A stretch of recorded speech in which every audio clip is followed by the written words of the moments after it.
सबसे पहले आपका बहुत बहुत आभार इतना सम्मान देने के लिए। अभी आपने अपनी परंपरा के अनुसार सभी प्रेमी भाई बहनों ने बड़े प्रेम भाव से जो भी राजस्थान का ये सम्मान अपने भाव से दिया, उसके लिए बहुत बहुत आप सबका आभार। आज का ये जो सुंदर अवसर हमें मिला है, सत्संग संतों महापुरुषों के जीवन का निचोड़ होता है। ऐसे तो आप पुस्तकों में, धर्मों में, शास्त्रों में, ग्रंथों में, पोथियों में सब कुछ पढ़ सकते हैं, पर आज आपके जीवन में आप अपने जीवन के लक्ष्य के नज़दीक कैसे पहुंचेंगे। आज के इस कलयुग के बड़े भारी महादौर में, जहाँ अलग अलग तरह की परेशानियां हमारे जीवन में उलझी हुई हैं, कहीं समय की व्यस्तता है, कहीं जीवन में बड़े बड़े तरह तरह की उलझन हैं, कामकाज की तकलीफ़ें हैं, घर की तकलीफ़ें हैं। ऐसे में हम अपने बाहरी जंजाल से जीवन को शांति की तरफ कैसे ले जा पाएंगे। ये एक छोटा सा मार्ग संतों महापुरुषों के सत्संग का निचोड़ होता है। आप अपने जीवन में आज कैसे लाभ पाएं, इस बात को समझना बहुत ज़रूरी है। कई बार मुझे आश्चर्य होता है, मैं बहुत से लोगों को देखता हूँ जिनके जीवन में वर्षों वर्ष गुजर गए हैं सत्संग में आते हुए। कई बार हम बड़े गर्व से भी कहते हैं हम तो 20 साल पुराने सत्संगी हैं, 30 साल पुराने सत्संगी हैं। और फिर भी मैं कहना चाहता हूं कि अगर आप 20 साल पुराने सत्संगी हैं तो आप उसी क्लास में क्यों हैं जहां 20 साल पहले थे।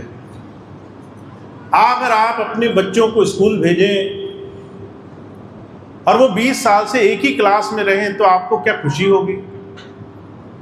आप तो कहेंगे ये तो स्कूल ही गलत है, यहाँ तो पढ़ाने वाला ठीक नहीं है, बच्चे में दोष है, कुछ न कुछ तो गलत है।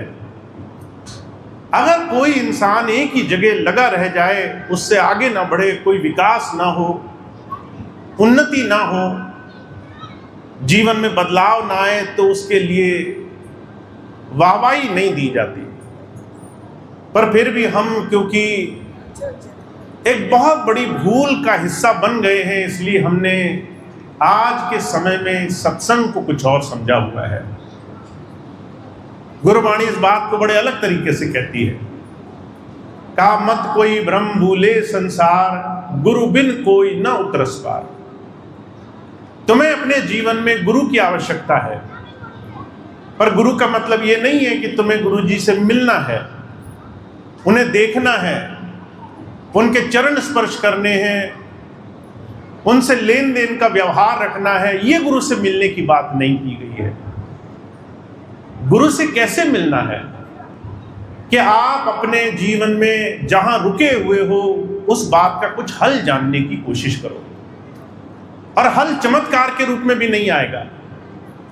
आप मंदिर में गए, जल चढ़ाया, फूल पत्री चढ़ाई और ये उम्मीद करके उल्टे चल दिए कि हमें अब जीवन में चमत्कार होगा। संत हमें यही समझाना चाहता है, हमारे जीवन में गुरु से मिलना, गुरु के सानिध्य में बैठकर जीवन को संवारने की प्रक्रिया है। हम जहां हैं और जहां हम जाना चाहते हैं उसके बीच का सफर तय करना है।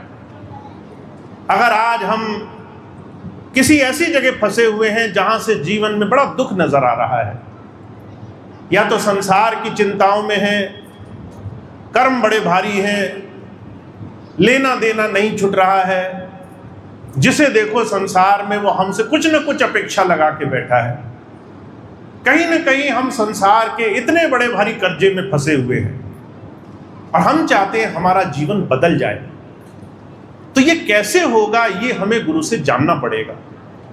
हमें उसके पास बड़ा सम्यक भाव से जा करके उससे अपनी इस समस्या से हम कैसे उभरेंगे उसके लिए तैयार होके जाना पड़ेगा। और जो कहते हैं इसके लिए तुम्हारे जीवन में भ्रम तुम्हारी बहुत बड़ी बाधा बनेगा, तुम्हारा अपना मन, तुम्हारी अपनी सोच बहुत बड़ी बाधा बनेगी। तुम गुरु के पास जाओगे जरूर, पर अपने मन मुताबिक चीजें करना चाहोगे। तुम जाओगे गुरु जी के पास, गुरु जी तुम्हें कुछ समझाना चाहते होंगे, पर तुम कहोगे मेरे हिसाब से काम हो जाए। वो मेरे तरह से चलने की प्रक्रिया बहुत बड़ा भ्रम है। जीवन में संत हमें हमारे जीते जी, हमें हमारे जीवन काल में, हमारे जीवन से हर दिन हमें एक नई दिशा में ले जाने के लिए तत्पर करना चाहता है। अगर आज आप यहां हो और कल का दिन आज से बेहतर नहीं हुआ, तो फिर आज और कल में कुछ अंतर नहीं रहा। महाराज जी बड़ी सुंदर बात कहा करते थे, तुम कल भी आए थे, एक साल पहले भी आए थे, 10 साल पहले भी आए थे, और सोच के देखो अगर तुम्हारे मुंह से निकलने वाले वचन एक जैसे रहे हों, तब भी तुम परेशान थे कि जीवन में ये दुख वो दुख, आज भी वही परेशानी, हर दिन तुम एक ही दुख कहो, तो इसका मतलब है या तो तुमने अपने दुखों का निवारण करना शुरू नहीं किया, या तुम अपने दुखों से हटना नहीं चाहते हो। ये दुख तुम्हारे जीवन का हिस्सा बन गए हैं। स्वामी रामकृष्ण परमहंस के जीवन की बड़ी सुंदर एक घटना आती है। एक बार एक शराबी गया उनके पास, कहने लगा महाराज मैं सब कुछ करके थक गया, शराब नहीं छूट रही मेरी। स्वामी रामकृष्ण परमहंस कहने लगे ये मैं नहीं करा सकता, मेरा काम नहीं है। अब वो आया था बड़ा सुन करके, मिन्नत करने लगा, प्रार्थना करने लगा कि सिर्फ आप ही छुड़ा सकते हो मेरी शराब। जब ये बात कही कि आप ही छुड़ा सकते हो मेरी शराब, तो गुरु जी कहने लगे अच्छा इतना विश्वास है तो कल सुबह आ जाना। सुबह सुबह भोर में बुला लिया। शराबी के मन में हट लगा था, सुबह सुबह चला गया। जब गुरु जी की कुटिया के पास पहुंचा तो कुटिया बंद थी। खिड़की से झांक कर देखा तो गुरु जी एक खंबे को पकड़कर खड़े थे और कह रहे थे कि मैं तेरे पास आना तो चाहता हूं, दरवाजा खोल ले, ये खंबा नहीं छोड़ रहा मुझे। जोर जोर से चिल्ला रहे थे कि छोड़ दे, मुझे बाहर जाना है। अब शराबी हंसते हंसते लोटपोट हो गया, कहने लगा ऐसे ना समझ को गुरु बना लिया, जो कह रहा है खंबा मुझे पकड़कर बैठा है। खंबा भला किसी को पकड़ सकता है? समझना आप इस बात को, क्या संसार की तकलीफें, परेशानियां, दुख, कष्ट, क्लेश ये हमारे जीवन को पकड़ सकती हैं? उनमें कोई क्षमता है कि हमारे जीवन को पकड़े? जब ये बात गुरुजी ने कही कि मैं अगर खंबे से बंधा नहीं रह सकता, तो तुम तुम्हारी बुराइयों से बंधे कैसे रह सकते हो? तुम तुम्हारी शराब से बंधे कैसे रह सकते हो? तुम तुम्हारी विकृतियों से, बुराइयों से बंधे कैसे रह सकते हो? या तो तुम छोड़ना नहीं चाहते या तुम जीवन को बदलना नहीं चाहते। महाराज जी कहा करते थे संत हमें जीवन दर्शन का ये सबसे बड़ा पाठ सिखाना चाहता है। अगर कल में, आज में, 10 साल पहले में कोई फर्क नजर ना आ रहा हो, जो पहले थे वैसे ही आज हम हो, तो इसका मतलब है ये भ्रम नहीं छूट रहा। और गुरु नानक देव जी महाराज कहते हैं गुरु से मिलने का लाभ तभी होगा जब तुम अपनी बुराइयों को, अपनी विकृतियों का इलाज जानने के लिए तैयार हो। तुम गए अपने गुरु के पास, तुमने अपने जीवन का सब कुछ निकाल कर रख दिया उसके सामने, मुझे जो जो कष्ट हैं सब बता दिए तुमने। फिर तुमने पूछा मुझे इससे बचने का तरीका क्या होगा, मैं तैयार हूं उस पर चलने के लिए। आप जो कहोगे वो बात मैं करने को तैयार हूं। आप अगर कहोगे कि मुझे अपने जीवन को बदलना होगा तो मैं तैयार हूं। आप कहोगे कि मुझे अपने मन को बदलना होगा तो मैं तैयार हूं। आप अगर कहोगे कि मुझे अपने जीवन को बेहतर बनाना होगा तो मैं उसके लिए जो कहोगे वो करने को तैयार हूं। जब जब संत आते हैं वो हमें एक बात समझाना चाहते हैं। हमारे जीवन में, हमारे हिंदू धर्म शास्त्र में कभी भी भाग्य शब्द का जिक्र नहीं किया गया है, हमेशा प्रारब्ध का जिक्र किया गया है। हमारे जीवन में हम अपने जीवन को कैसे चलाएंगे ये 2 चीज़ों से मिलकर बंधा है। कुछ ऐसा जो परमात्मा ने पहले लिख दिया है, और दूसरा उसके लिए कर्म फल जो हम अपने जीवन में उसको करने के लिए करेंगे। अगर आपको पता है कि मुझे शराब पीने की आदत है और आप भाग्य पे टाल दें, मैं क्या कर सकता हूँ, मेरा तो भाग्य ही ऐसा है, शराब पीने की लत लग गई, मैं तो बड़ा अच्छा आदमी था पर शराब पीने लग गया, मेरा भाग्य खराब है, अब मैं कुछ नहीं कर सकता, तो शराब तो चलती रहेगी। महाराज जी कहा करते थे ये आधी सोच है।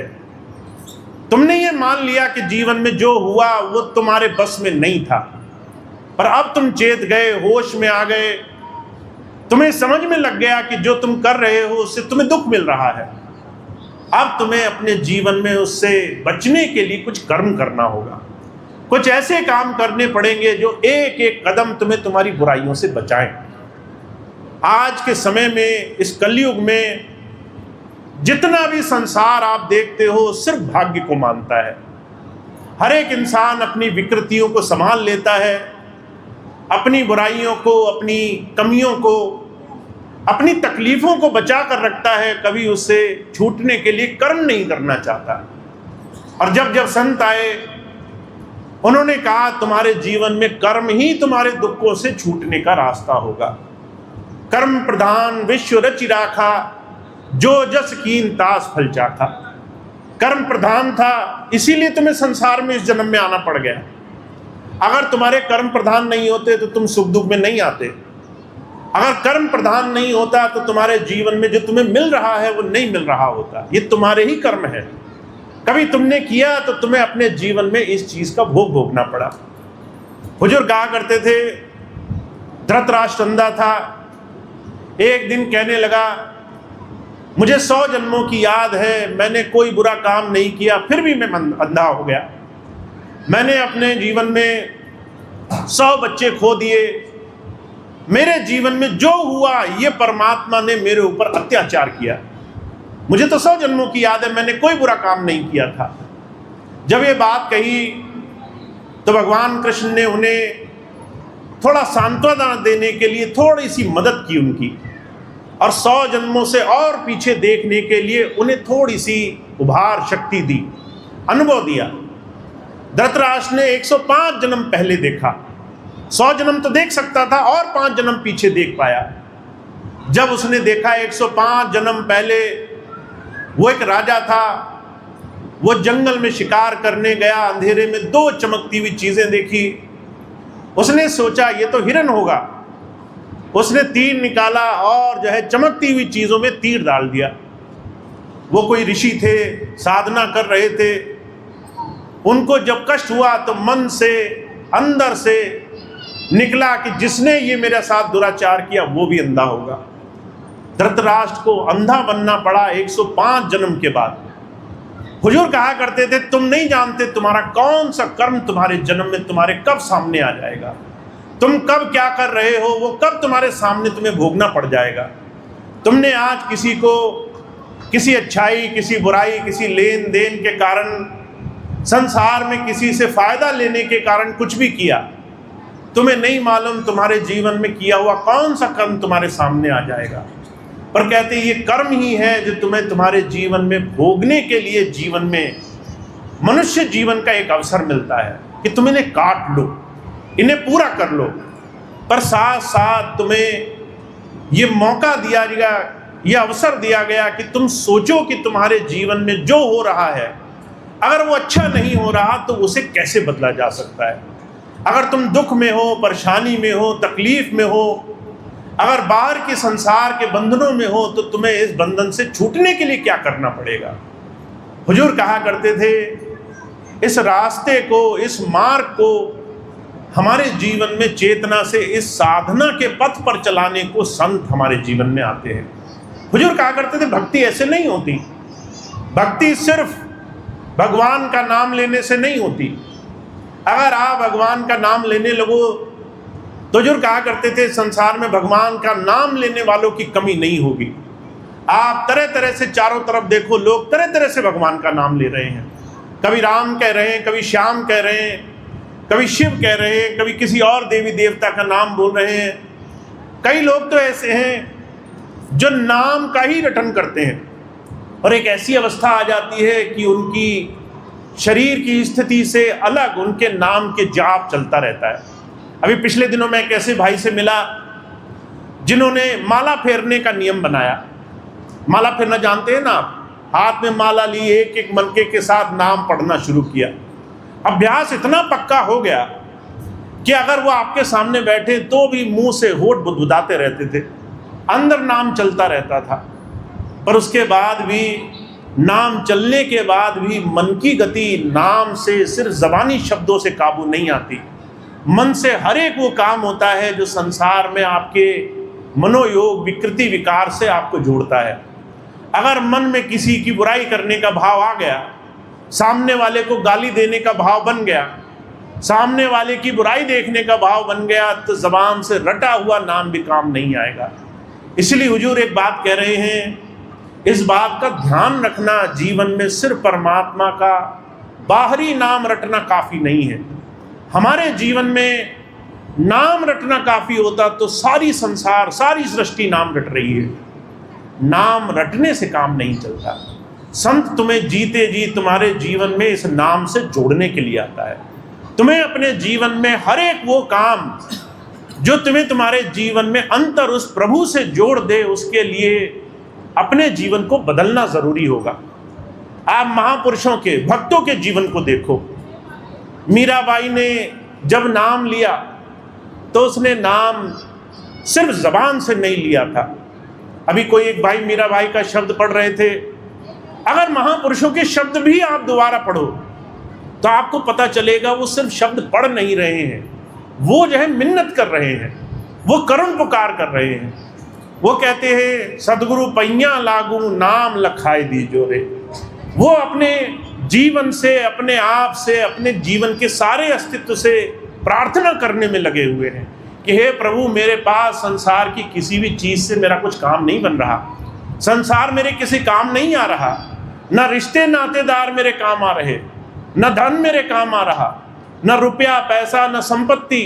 मैं हार मान चुका हूँ। मैं प्रार्थना करता हूँ और मैं प्रार्थना अपने अंदर से करुण पुकार विरह इस बात की करता हूँ कि मुझे सिर्फ तुम्हारा एक भरोसा मिल जाए, एक तुम्हारा सहारा मिल जाए। अब आप किसी भी महापुरुष की वाणी उठाकर देखो, सुल्तान बाहू हुए, शेख फरीद हुए, हुजूर कहा करते थे, अनगिनत महापुरुषों की वाणियों में उन्होंने सिर्फ प्रार्थना ही करी है, उन्होंने अंदर से सिर्फ पुकार ही करी है। गुरु अर्जुन देव जी महाराज हुए, उनके जीवन की घटना आती है। उनके पिता वो मौजूदा गुरु गद्दी पे थे और गुरु अर्जुन देव जी महाराज सेवा किया करते थे। तो उनके भाइयों ने देखा कि अर्जुन देव जी महाराज को पिताजी बड़ा प्रेम करते हैं, तो पिताजी को कह सुन करके अर्जुन देव जी महाराज को दूर कहीं सेवा पे भिजवा दिया। अब गुरु अर्जुन देव जी महाराज दूर चले गए। रोज विरह से, प्रेम से जितनी देर बैठते तो मोटे मोटे आंसू बहा करते थे उनके। एक बार एक संदेशा लेकर व्यक्ति आया और आकर कहने लगा कि मैं गुरु साहब के पास जा रहा हूँ, तुम्हारा क्या संदेशा भेजूं। गुरु अर्जुन देव जी महाराज को कहने लगा कि मैं तुम्हारे गुरु को तुम्हारा क्या संदेशा लेकर जाऊं, क्या मैं कह दूं तुम्हारे गुरु को, तुम क्या कहना चाहते हो। तो गुरु अर्जुन देव जी महाराज भीगी आंसू से कहने लगे, गुरु गुरु गुरु कर मन मोर, गुरु बिना मैं ना ही हो। बस इतना कह देना, मेरे अंदर अब कुछ बचा ही नहीं है, मेरे अंदर सिर्फ गुरु नाम की एक रटन लगी हुई है। मैं 24 घंटे गुरु नाम की ध्यान में लगा हुआ हूँ, मुझे अपना अस्तित्व नहीं नजर आ रहा है। मुझे ये समझ में आ गया कि संसार की कोई चीज़ मेरा साथ नहीं देगी, दुनिया का कोई काम मेरे काम नहीं आएगा, दुनिया धीरे धीरे मेरे हाथ से फिसल जाएगी, जीवन समाप्ति की तरफ आ जाएगा और मैं कुछ नहीं कर पाऊंगा, मैं अपनी ताकत से एक पत्ता नहीं हिला पाऊंगा। मुझे ये बात समझ में आ गई है। इसीलिए मैं बस ये कहना चाहता हूँ कि हे गुरु, तेरे बगैर मैं कुछ नहीं हूँ, तेरे बगैर अस्तित्व नहीं है मेरा। तो हुजूर कहा करते थे, संतों के जीवन को जब आप देखेंगे, जिन महापुरुषों के पास हम चले जाते हैं, हम कई बार स्वामी जी के पास गए, कई बार महाराज जी के पास गए, हम सोचते हैं जाना काफ़ी है, हम सोचते हैं अपनी पुकार रख देना काफ़ी है। पुकार में भी हम संसार की चीज़ें मांग लेते हैं, दुनिया की चीज़ें हम मांग लें, इतना काफ़ी है। पर उन्हीं महापुरुषों के जीवन को देखो तो उन्होंने दिन दिन रात रात प्रार्थना करी है, उन्होंने करुण पुकार करी है।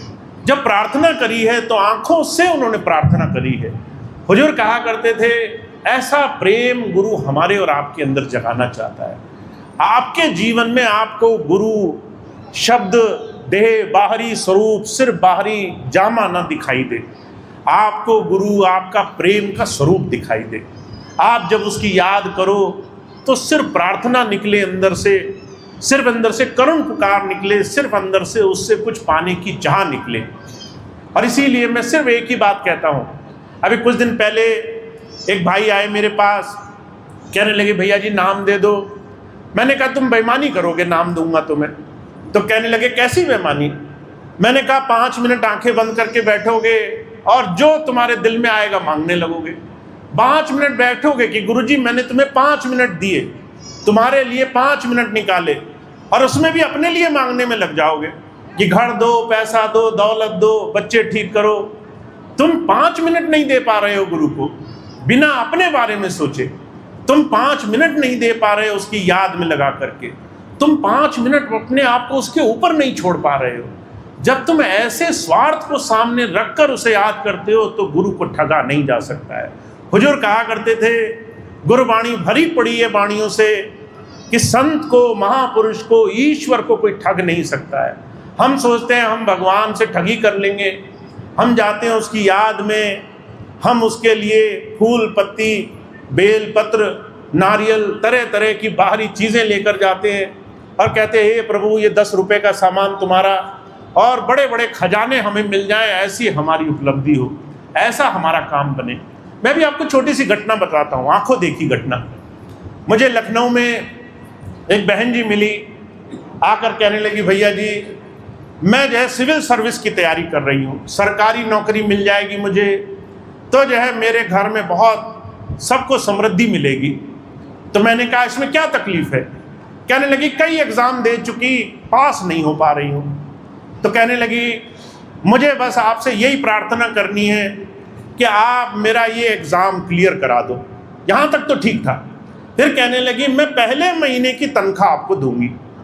मैंने कहा तुमको अगर मैं ही पूरी नौकरी में लगवा सकता हूँ, सोच के देखो, मेरे ही करने से तुम्हें नौकरी मिलेगी, नौकरी के बाद तुम 60 साल तनख्वाह कमाओगी, तो मैं 1 महीने की तनख्वाह में खुश क्यों हो जाऊँगा? मुझे 1 महीने की तनख्वाह में कैसे काम चलेगा? तो वो सोचने लगी कि कहाँ गलती हुई। मैंने कहा पैसे से गुरु को नहीं तोला जाता, पैसे से तुम गुरु जी को कुछ नहीं दे सकते। तुम उससे जो मांग रहे हो उसकी तुलना में तुम क्या दे सकोगे? तुम जब संसार की चीज़ों से तुलना करते हो तो तुम्हें भ्रम हो जाता है कि मैंने भक्ति नहीं करी, मैंने सौदा किया, लिया दिया, मैंने ये दिया तो उसके बदले में गुरुजी ने कुछ दिया मुझे। हुजूर कहा करते थे संत तुम्हें शरणागत सिखाना चाहता है। तुम भूल जाओ तुम्हारे पास देने योग्य कुछ है, तुम ये कहो कि मैं ही हूँ, तुम्हें अपने आप को ही अर्पण कर सकता हूँ, और मैं अब अपने आप में जो भी हूँ, जैसा भी, भला बुरा अच्छा जैसा भी हूँ, मैं तुम्हारी शरण में आ गया, मैं बस इतना हो सकता हूँ। तो संत हमें हमारे जीवन में हमें अर्पण करने की, हमें अपने आप को गुरु को देने की राह पर ले जाना चाहता है। हम अपने आप को ही गुरु को दे सकते हैं कि हे गुरु मैं तुम्हारी शरण में आ गया, मैं तुम्हारा हो गया, मेरे पास कुछ नहीं है देने के लिए, मैं जो हूँ अच्छा बुरा ये सब कुछ तुम्हें मैं समर्पित करता हूँ, तुम मुझे अपने जीवन में स्वीकार करो, मुझे अपनी तरह से रखो। जब हम ऐसे गुरु के साथ जुड़ते हैं तब हमारे जीवन में काम बनता है। तो जो कहा करते थे आप इस भूल में मत रहना, संसार में जो हजारों लाखों लोग तरह तरह से बाहरी दिखावे से परमात्मा को रिझाने में लगे हैं, उनका ये बाहरी दिखावा कहीं काम आएगा। जितना भी लोग स्वार्थ से तरह तरह से भगवान को ठगने की कोशिश करते हैं उतना उल्टा ठगे जाते हैं। जितना ज़्यादा सौदेबाजी करते हैं उतना ज़्यादा सौदे का शिकार होते हैं।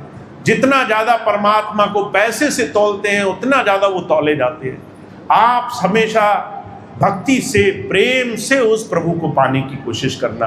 और जो कहा करते थे उसकी एक ही छोटी सी पैमाइश है, आपका कितना समय आप उन्हें दे सकते हो। अगर आप उनसे कहते हो मैं प्रेम करता हूँ तो उसकी सिर्फ एक पैमाइश है कि आपका समय कितना है उनके लिए।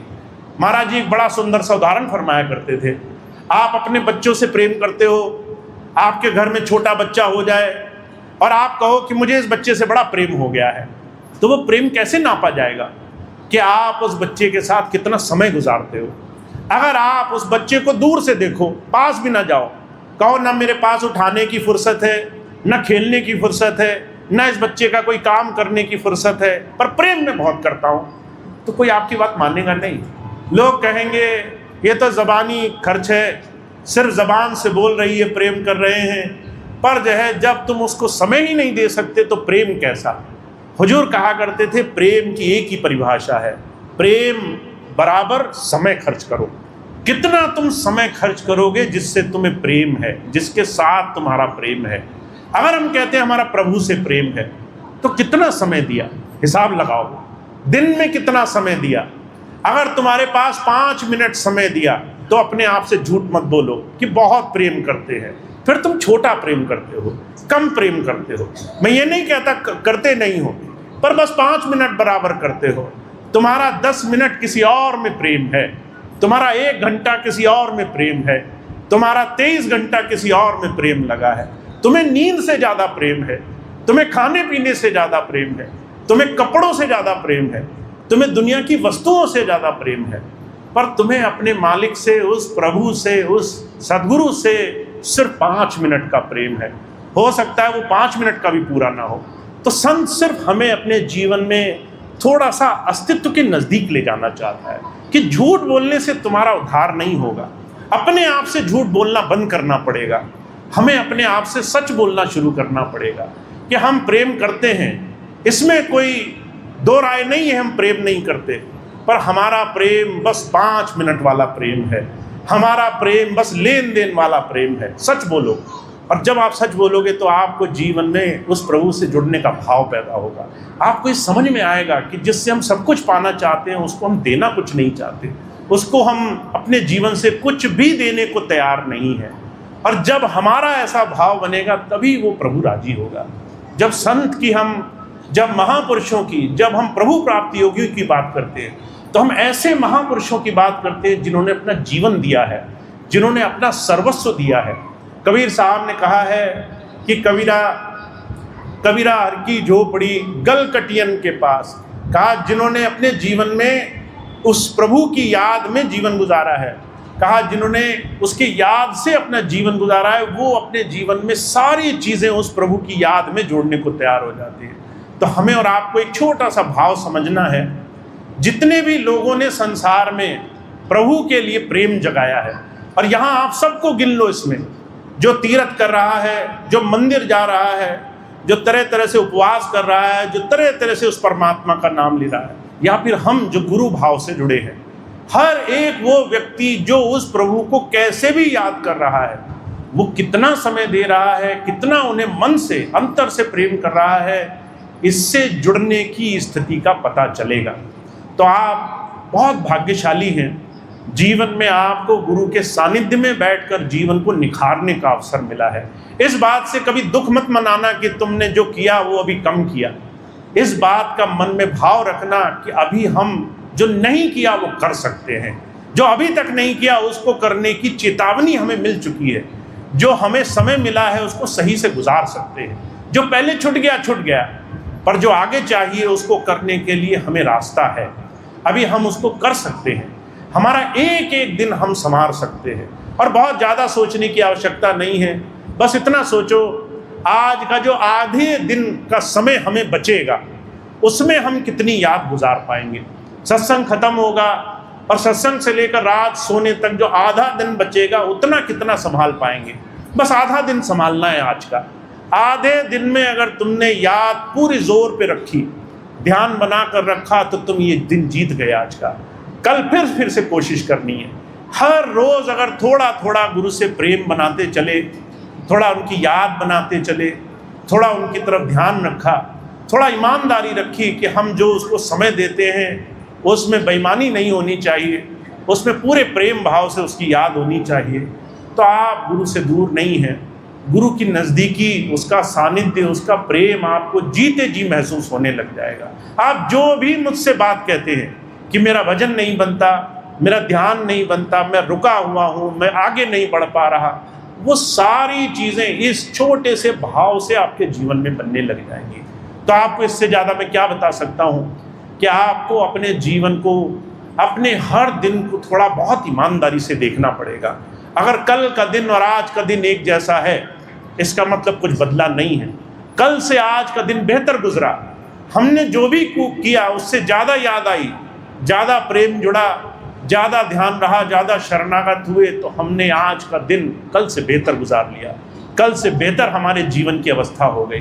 तो हजूर कहा करते थे, इस बात का ध्यान रखो, तुम्हारे जीवन में भाग्य तुम्हें बस उतना ही देगा जितना तुम्हारे जीवन में लिखा है, पर अगर तुम कुछ नया पाना चाहते हो तो तुम्हें अपने जीवन में ये बहुत सुनहरा अवसर मिला है, तुम इसमें कर्म शामिल करो, नए कर्म जमाओ, नए काम शुरू करो।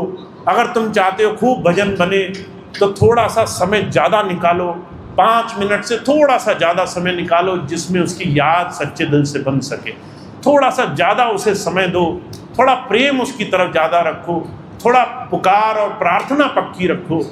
जब आप थोड़ा सा भी अपने जीवन में ईमानदारी से उसकी तरफ बढ़ते हो तो आपको फिर प्रभु से जोड़ने से कोई नहीं रोक सकेगा, कोई उससे आपको दूर नहीं कर सकेगा। तो आप बहुत भाग्यशाली हैं, जीवन में ऐसा अवसर मिला है कि आप कैसे अपने जीवन में प्रेम से गुरु को अपने जीवन में, अपने हृदय में, अपने अंतर मन में समा सकते हो, और उसके लिए आपको इससे सुंदर अवसर नहीं मिलने वाला है। अभी सत्संग से पहले भाई गोपाल जी एक बात कह रहे थे, वो बात कह के मैं अपनी बात समाप्त करूँगा कि हम सभी लोग अपने जीवन में जितना गुरु से प्रेम करेंगे उतना ज़्यादा गुरु जी हमें अपने जीवन में अपना समय देंगे। गुरु हमारे प्रेम से हमें समय देता है, बाकी चीज़ों से समय नहीं देता है। और अभी इसका जीवंत उदाहरण मेरे सामने हुआ, बरेली का जिक्र है। बरेली में कई बार बहुत से लोग आसपास के सत्संग मांगते हैं कि हमें सत्संग मिल जाए, कई बार महीने में मांगते हैं, कई बार हफ्ते में मांगते हैं। तो हमेशा समय को देखते हुए मुझे कहना पड़ता है कि समय कम है, अभी नहीं हो सकता, 1 महीने 2 महीने 4 महीने बाद जब समय मिलेगा तो मिलेगा। ऐसे में एक भाई आए, मैंने देखा उस भाई ने, वो आए और जो है उन्होंने कहा कि भैया जी आप हमें समय मत देना सत्संग का, आप जिस रास्ते से जा रहे हो वहाँ 5 मिनट हम खड़े मिल जाएंगे, आप 5 मिनट हमारे लिए रुक जाना। अब हमने उसको कहा ये 5 मिनट तो दिए जा सकते हैं, हम एक रास्ते से जा रहे हैं दूसरी जगह पहुंच रहे हैं, 5 मिनट देना तो संभव है। अब हम गए तो देखा वो 5 मिनट अकेला नहीं आया, जहां वो मिलने के लिए पहुंचा था वहां उसने पूरा गांव जमा कर दिया, सारे लोगों को लेकर आया। जब हमने पूछा इतने सारे लोग इकट्ठे कैसे हो गए, तो कहने लगा ये भाई रात भर जा करके सबको जगा कर आया है। कह रहे भैया जी से मिल लो, बड़ा सुंदर मौका मिलेगा तुम्हें, यहाँ पर जो है दर्शन होंगे, इतने बजे दर्शन होंगे। उसने रात भर उस गांव को सोने नहीं दिया, रात भर गांव को जगाया, सुबह सुबह लोगों को वहाँ सड़क के किनारे गांव से बहुत दूर पहुँचा दिया, सारे लोगों को दर्शन कराया, एक एक को मिलाया, एक एक से बात कराई कि इसकी ये परेशानी, उसकी वो परेशानी, भैया जी इसकी सुन लो, भैया जी उसकी सुन लो। जब ऐसा कोई प्रेम करता है, जब ऐसा अपने प्रेमियों के लिए चिंता करता है, जब अपने भाइयों के लिए, अपनी बहनों के लिए ऐसा फिक्रमंद हो जाता है कि तुम मेरे गुरु भाई, तुम मेरी गुरु बहन, तुम्हारी ऐसी समस्या मैं तुम्हें मिलाता हूँ, मैं तुम्हें दर्शन कराता हूँ, जब कोई इतनी कोशिश करता है तो फिर उसके लिए सारे नियम, सारी परवाह, सारी शर्तें खत्म हो जाती है।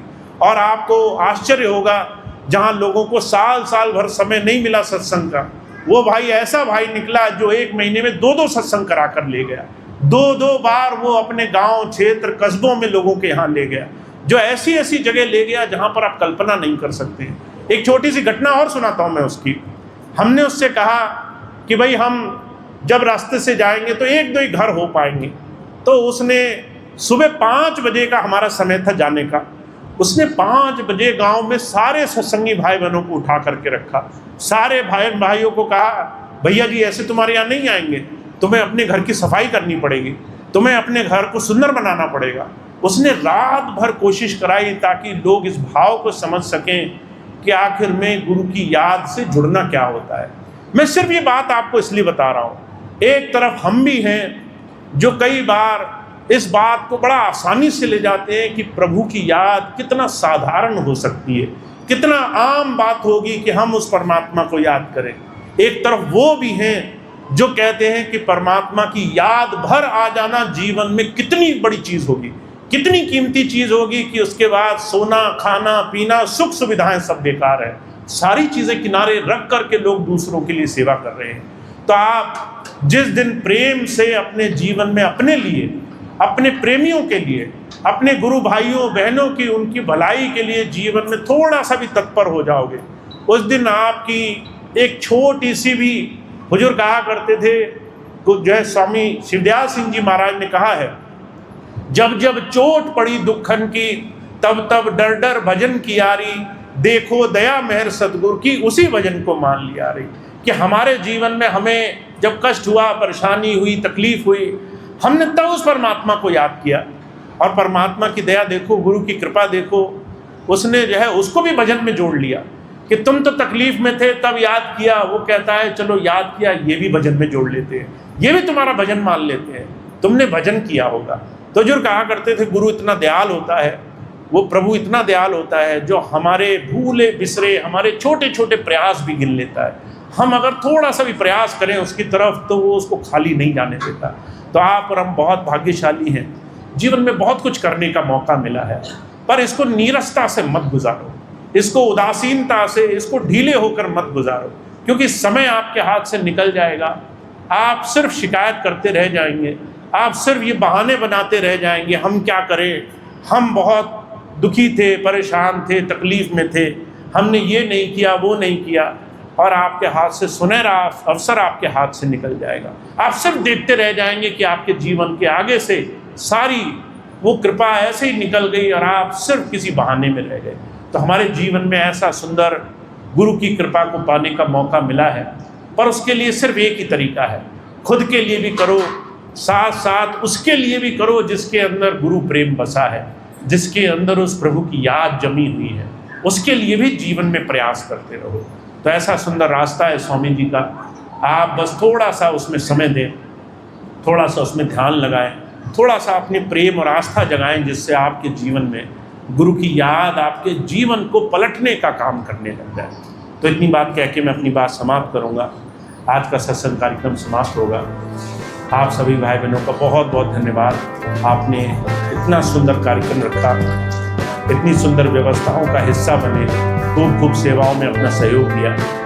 अब आज का कार्यक्रम एक प्रार्थना के साथ समाप्त करेंगे।